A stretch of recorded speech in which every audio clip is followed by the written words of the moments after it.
I swear to you, man, it's an honest-to-God ghost town just sitting out there.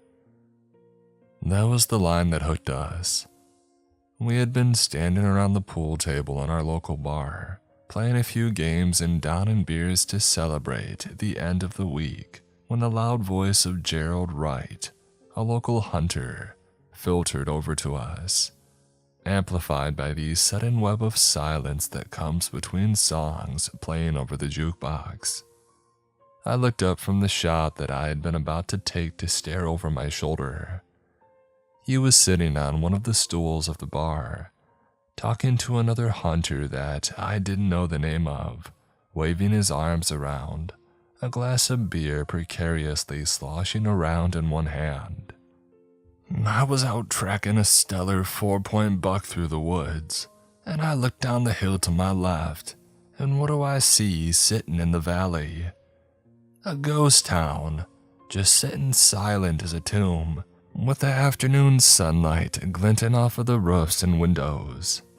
I'm telling you, Mick. He poked his friend in the chest. I've been hunting up there for nearly 20 years, and I've never come across that place. I must have been blind to miss it. He ran a hand over his face, pressing his fingers into his eyes as if to prove his point.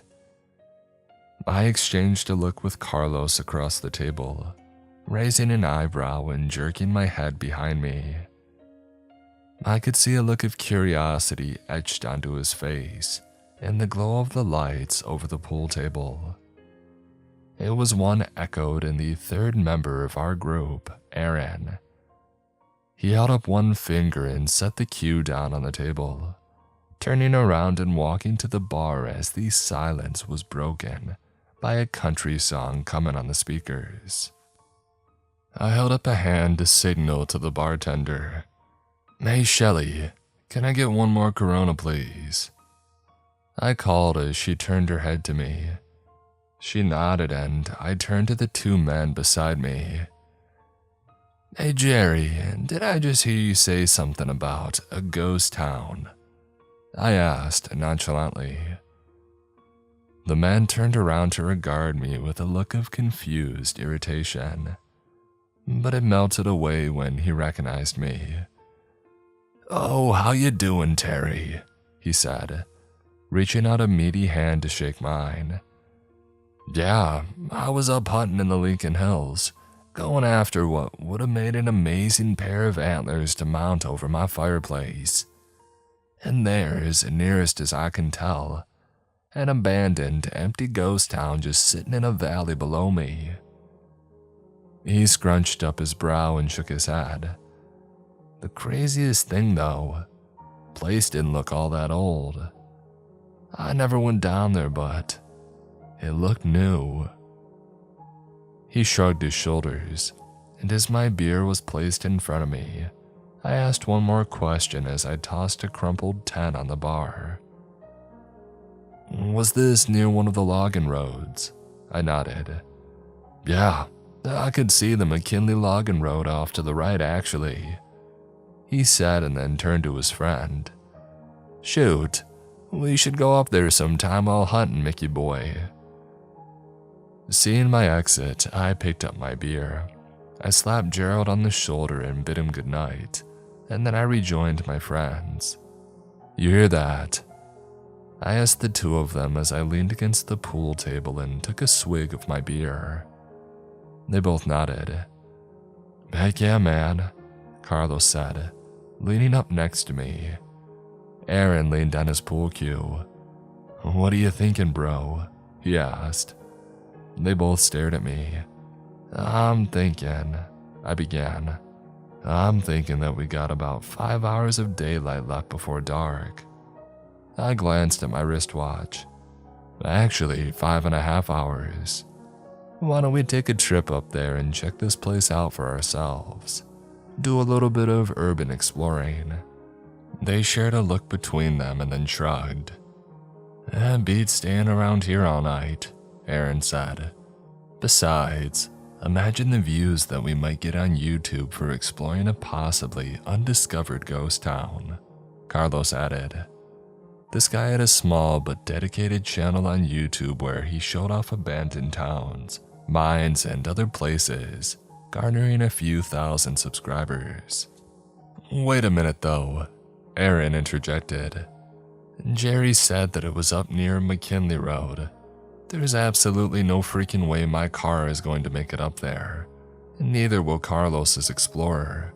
Those ruts will tear them both apart.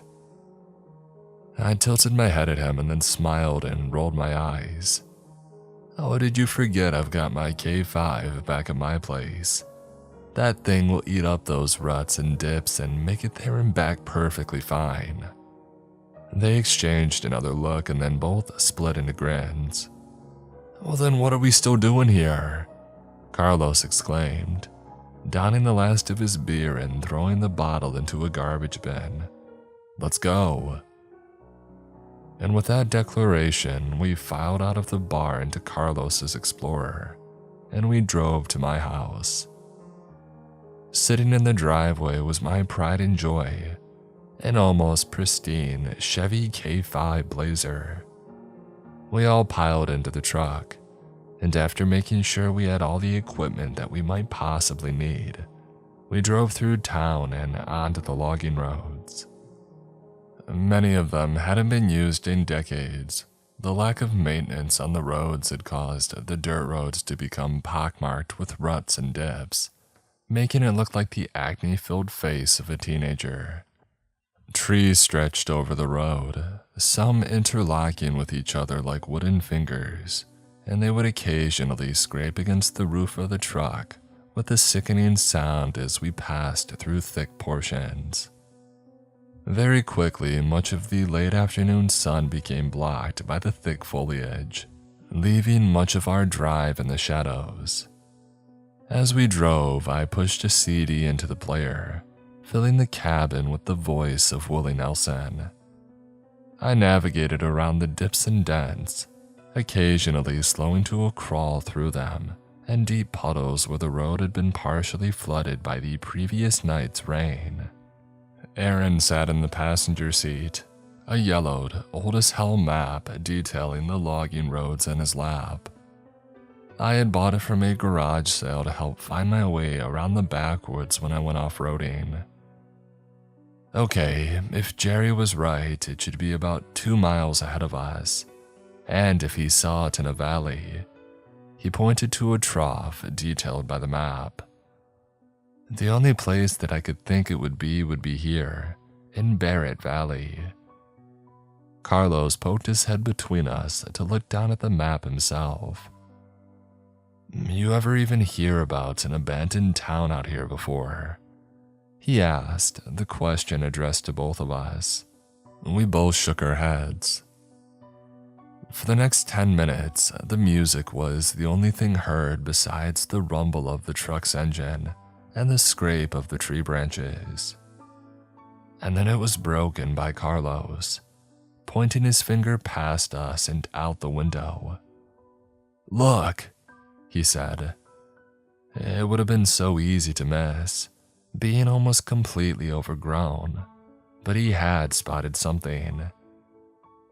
It was an offshoot road, clearly not having been used in even longer than the road that we were on. Hey, good eye, Aaron cried, turning around and slapping him high five. I stared at the road for a moment though. I tilted my head sideways.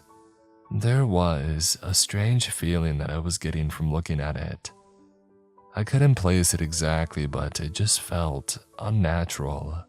Shaking it off, I turned off the radio, and then reached down and shifted the four-wheel drive into low gear. Well, here we go, guys, I said, and then turned slowly onto it. I will forever kick myself in the butt for not paying attention to that feeling. I know now that it was an instinctive warning, one that I failed to heed. It became, if possible, even more slow-going. I could barely see the edges of the road as the bushes had already begun to regrow in the middle of it, a sign that nature had long since begun to reclaim this for itself. I turned on the truck's headlights along with the roof-mounted lights to help see where I was going. For about 10 minutes, that's all that we saw. Unending trees and bushes pressing in on us as though they were trying to trap us in place. And then they began to space out and the road became visible again. What was strange though was that 2 minutes later it changed from dirt to tarmac. I remember actually feeling so stupefied that I brought the truck to a stop for a minute, staring at the black road with yellow lines down the middle, before snapping myself out of my surprise and shifting back into two-wheel drive and continuing. A minute later, and we rounded the last corner, and we finally saw it. I brought the truck to a stop before a bridge leading into town, and all three of us leaned forward. Carlos whistled. "Wow, that's something I didn't expect to see," he breathed. I had to agree with him. I hadn't asked Gerald for details, but I never in a million years would have thought in my head of this. This place, it was not even close to being small. It took up the entire length and width of the entire valley, and stretching out before us were rows upon rows of streets. Houses sitting behind long, overgrown lawns that looked like small jungles. Off to the left was what had to be the downtown. At least 4 or 5 blocks were taken up by commercial buildings, along with what looked like a cinema and a community center. At the far end of the town, we could see the faded white church spire rising above everything else. "My God," Aaron mumbled. We all turned to look at each other and then laughed softly. "We just hit the jackpot," Carlos exclaimed, reaching into his bag and pulling out his camcorder, beginning to film through the windshield. "You're not kidding," I added, and then I looked to my right. "Look," I said, pointing. Set right after the bridge was a medium-sized metal sign. In white letters that stood out from the blue background, it proclaimed, "Welcome to McCamey. Population 12,463. "Dude," Aaron said as Carlos leaned forward to zoom in on the sign. "Not even our town has a population of 12,000 people." He looked around. "And this place looks too new to be from any more than 30 years ago." He was right. The design of the houses and the commercial buildings looked far newer than any abandoned town that I had stumbled across. "So why do you think it's empty, and we've never heard about it before?" I asked, turning around in my seat to look at Carlos. He shrugged, running his free hand through his short brown hair. Maybe it was a planned expansion of the area that never came to be. Maybe it was meant to be a new development, but the company or the people financing it ran out of money, and they had to abandon it. The idea somewhat soothed the eerie feeling that gazing over the town had filled me with. Yeah, Carlos is right, he has to be. Just some rich idiot's pet project that bankrupted him. Repeating that thought in my mind, I slowly pressed on the gas and we crossed over the bridge, which rattled slightly into town.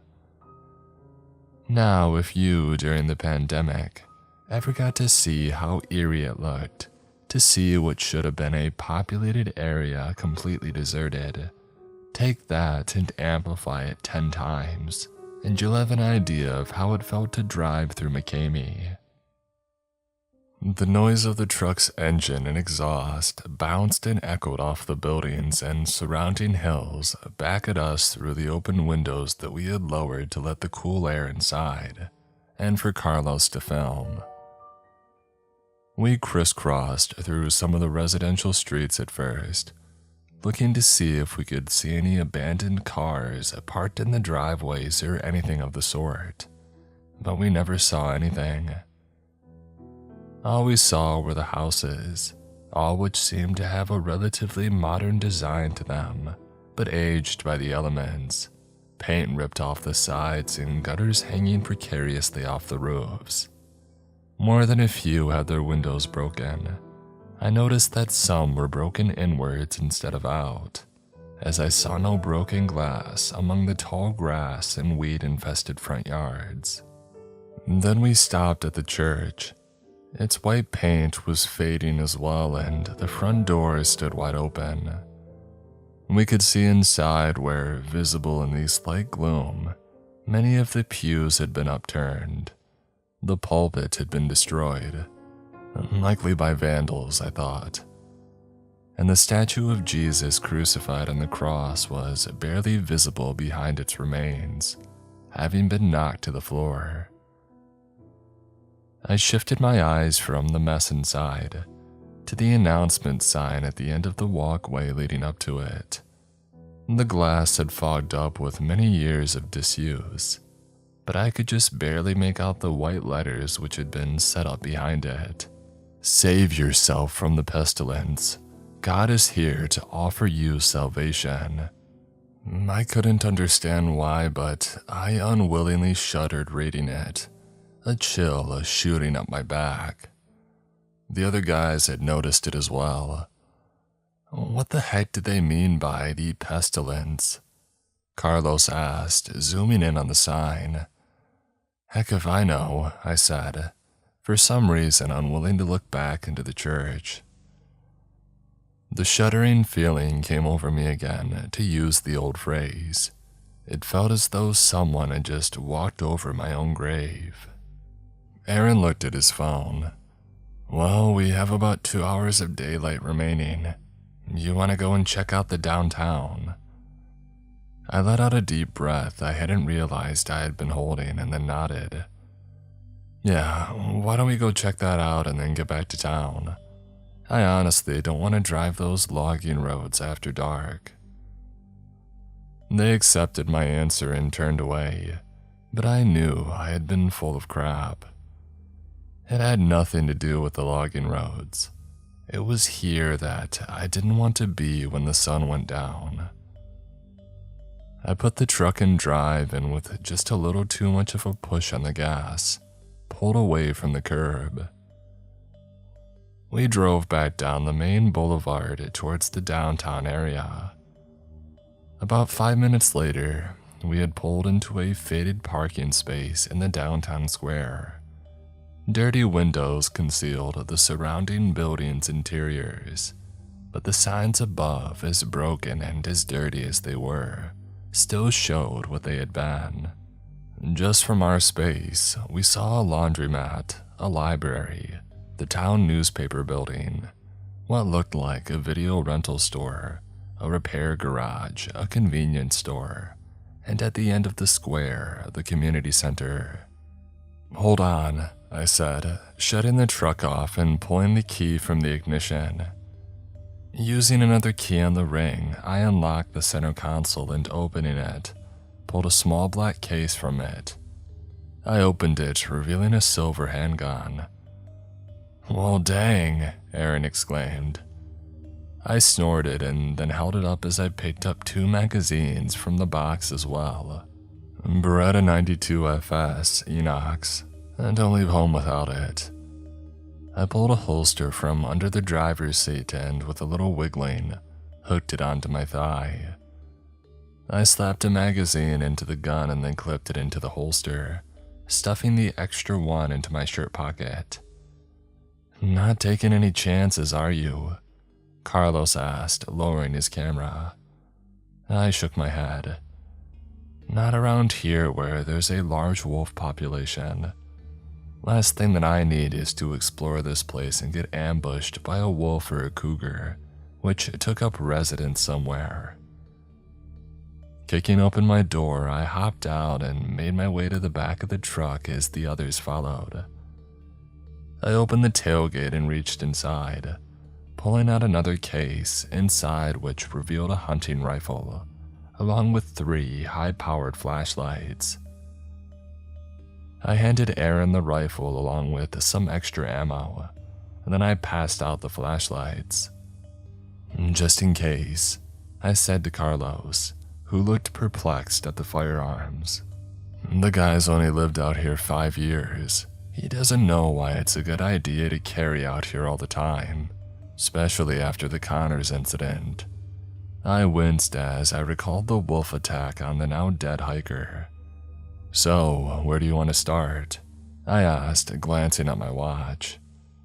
We've got about an hour or so to check this out, if we want to get back before nightfall. The two of them looked around, Carlos already holding up his camera. Well, I was thinking of starting with the library, and then making my way to the newspaper building. I could hope to find out when this place was abandoned from there, if this place ever even had residents. I scrunched up my mouth a bit. I loved libraries, but I spent enough time in one in a living town, let alone one long since deserted. I glanced around. Okay, here's what we'll do then. You two go check out the library and the newspaper office. Watch your backs and don't get separated. I motioned down the other end of the square.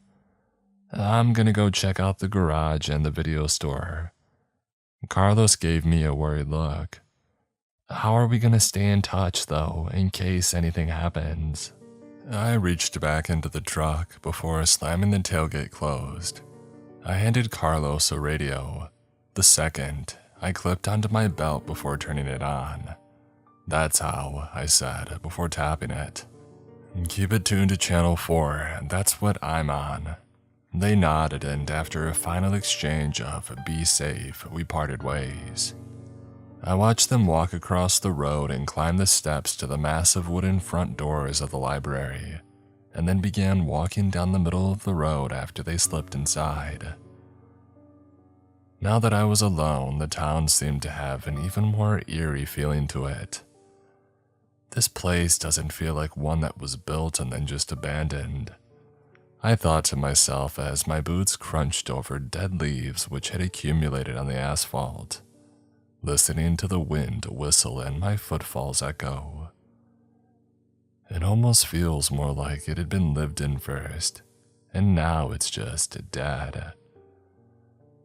I couldn't put my finger on why it felt that way. It just was almost an intuition.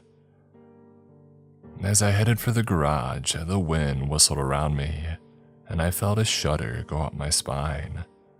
I stopped, and then turned and looked at the windows of what had to be apartments over the stores. They stood dark and unmoving, no shapes in them. I almost wished there had been figures in them. It would have been far less creepy. Shaking my head, I turned back and walked a little faster until I reached the garage. Both bay doors were shut and the windows on the top of them were too high to see through. So I headed for the cracked glass door that customers would enter. Flicking on my flashlight, I pulled on the handle. It opened after a moment of tugging, causing a bell hooked on the inside of it to ring. I stepped inside and looked around as it shut, the sound echoing in the stillness. Directly in front of me stood the main counter where the mechanic would greet customers. Sitting atop it was the monitor for a computer, with a rack of part boxes and oil behind it. Shelves lined one side of the room with bottles and boxes that had their labels long since rotted or peeled away, as did posters on the wall. Wait a minute. I turned my flashlight back to the counter. I focused the beam on the computer monitor. What? I shook my head slightly, but I wasn't seeing things. It was a flat screen monitor, not one of the boxy units from the 80s, 90s, or even the early 2000s. How the heck did that get here? I crossed the floor and vaulted over the counter, turning to look at it. It was indeed a newer model flat-screen monitor, the Dell logo still visible beneath the layer of dust covering it. I couldn't see the tower, only the monitor and the keyboard. Shaking my head, I turned away and stepped through the door leading to the repair bays. I shone the light around the dark, expansive room.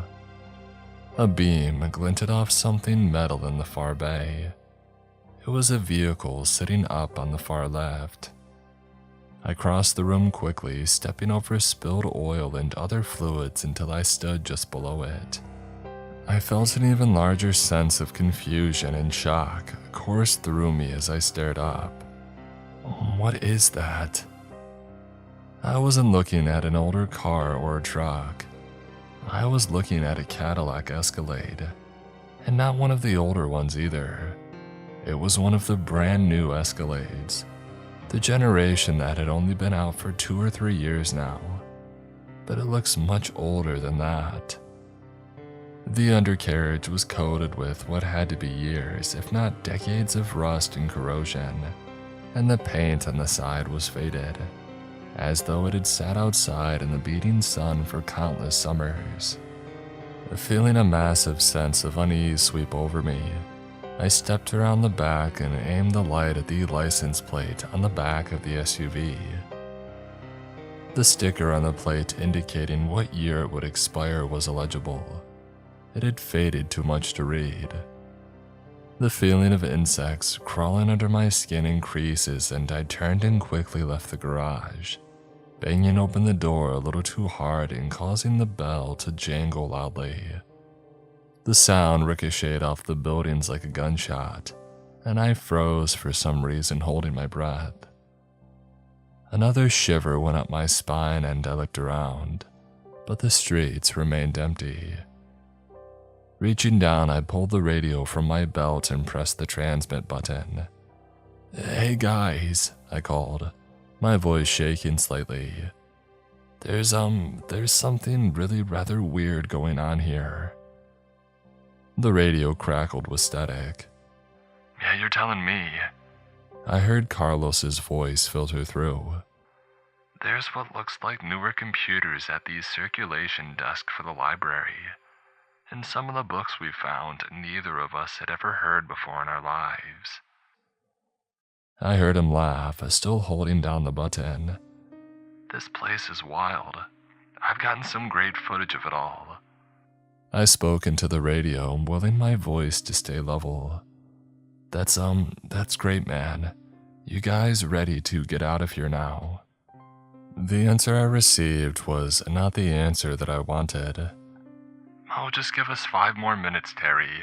Please, we just entered the newspaper office and this is our last stop." I wanted to tell him to take that newspaper office and shove him up his, but I couldn't. He was my friend and he sounded too excited. "Just give them 5 and then you can be gone." I thumbed the radio. "All right, but only 5 minutes, okay?"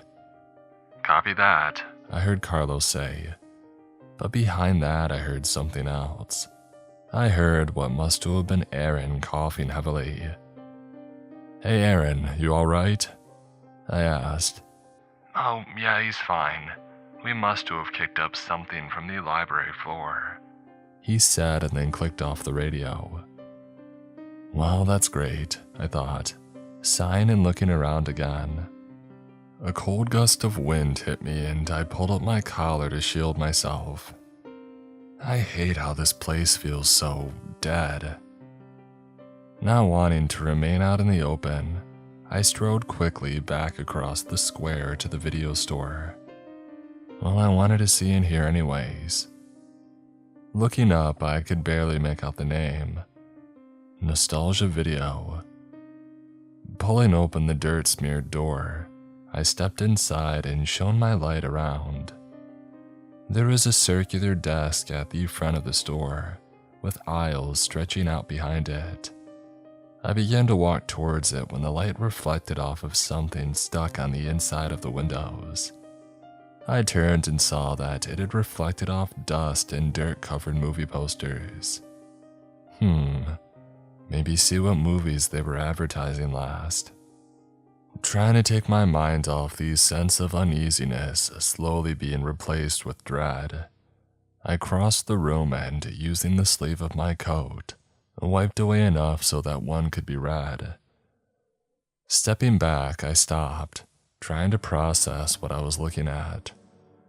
I stared in confusion. The nun, too. I blinked rapidly, biting my lower lip. I'm a huge movie buff, and I knew for a fact that there was no movie which had come out in the last few decades called that. There was a movie called The Nun which had come out in 2018, and a sequel coming out later this year. But no, this doesn't make any sense. I looked down at the bottom of the poster at the smaller lettering. 20th Anniversary Re-Release. Rent it now on Blu-ray and virtual video disc. My jaw dropped open. What is going on? I whispered. Okay, I think it's time to get out of here, now. Turning and feeling as though I had just stepped off of a roller coaster, I stumbled out of the store and into the fading light. I put my hand to my head and took in deep breaths, trying to steady myself. That's when the door to the newspaper office across the street burst open. I snapped up, yanking the pistol out of its holster on instinct. But I stopped when I saw Aaron and Carlos dashing down the steps. The looks on their faces made whatever I was about to say die in my throat. Both of them had pale and terrified expressions on their faces, as though they had just seen a monster or a murder. Carlos had something clenched in one hand. Guys, what the? I began, but they tore past me, both screaming for me to follow them. Not knowing what else to do, I sprinted to catch up as they ran towards the community center. They reached the hulking building and slammed into each other as they tore for the handle of the fading yellow doors. Move, let me open it, I heard Aaron shout. You get out of the way, Carlos screamed back at him. I was about to step in and pull them both back when one of them, I'm not sure which, managed to tear the right door open. I reached around them and pulled the left door back, staring inside. And Jesus, Mary, and Joseph, do I wish I hadn't. The inside of the community center was one giant room, a bubble glass roof which had long since broken, providing light inside. Broken glass and leaves littered the floor underneath it, and tables had been shoved all to one side of the room. It was drenched in gloom, but not gloomy enough to hide what lay inside, and our flashlight beams made sure to leave no doubt. The entire town's population looked to be here. They were scattered across the floor, with many in the center huddling around each other. As messed up as it was, I almost wished they had been rotting corpses. It would have shown that they hadn't been dead for long, but they weren't. They were all skeletons. I could see the bones of families huddling together with tattered, torn clothes on, parents holding their children. What had to be couples embraced each other, while still others curled up alone, hugging their own knees. The worst ones were the few who laid slumped against the walls, a pistol in their hands and what appeared to be a bullet hole in the back of their skulls. I began shaking, feeling as though someone were pouring ice water down my back nonstop. And behind them was a white banner, one which read in black letters, "Emergency Shelter." I looked from the horrifying sight to Carlos, my eyes wide and my breath coming in ragged gasps, trying to find something. I don't know what in his gaze. He looked at me, his eyes as wide as mine, and wordlessly handed me what he had been holding. As I stared at it, I felt my jaw drop open, and the flashlight that I had been holding fell from my hand, smashing and breaking on the pavement. For a moment longer, we all just looked at each other, the only sound heard being the ghostly whistle of the wind. And then we ran. We all dashed across the square. The sound of our feet echoing in the deathly stillness, reaching the truck and leapt inside. Jamming the key into the ignition, I slammed on the gas, almost flipping the truck from how sharply I turned the wheel. I swerved onto the road leading out of town, sending it airborne over the bridge before crashing back down in a shower of sparks. "My camera!" Carlos cried suddenly, looking behind him, but there was no way that I was going back for it. I kept my foot down, smashing through the bushes and trees until we came to the logging road, and then I turned onto it and, not caring about my truck at all, flew down it back to town.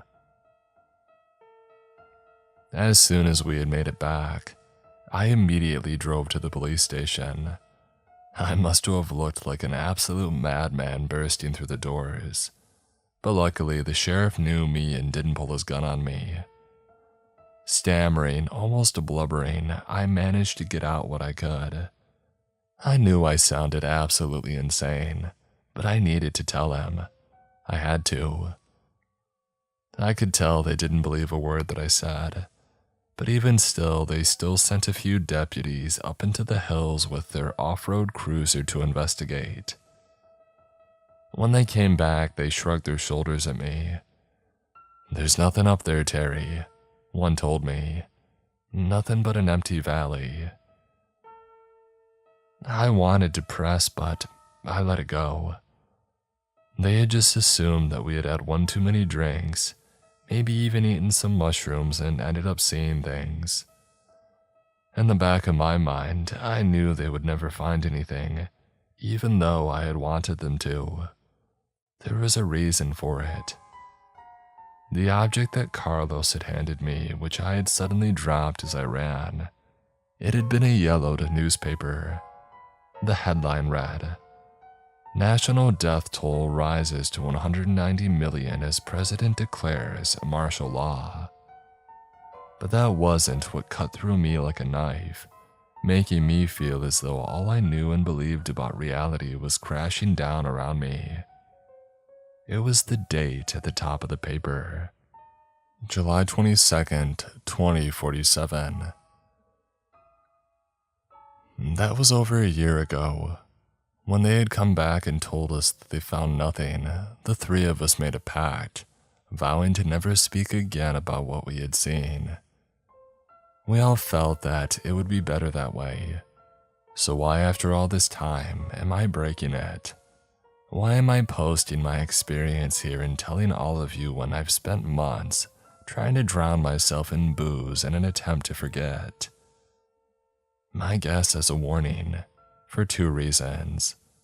The first being, thanks to this site, I just recently learned about the concept of a time slip, an overlap of the past or future and the present.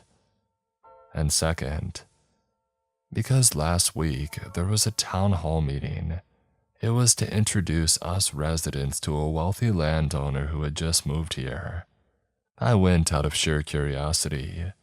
He spoke about how he had purchased a large slice of former logging land to develop a new town, one to attract more people to our area. He even showed artist renditions of what he wanted it to look like. When I saw them, I felt myself begin to violently shake, as the dread I felt that day returned in spades. At the top of the concept art was the name he intended to choose for it. Take 3 guesses what it was.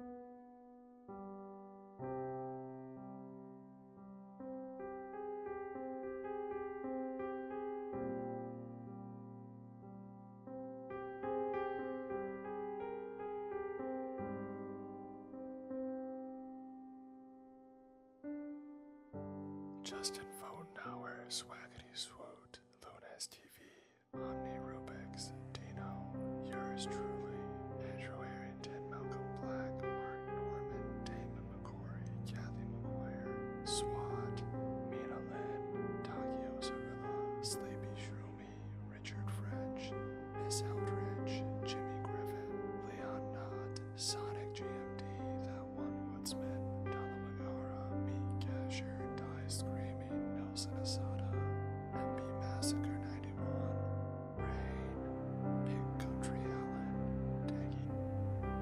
So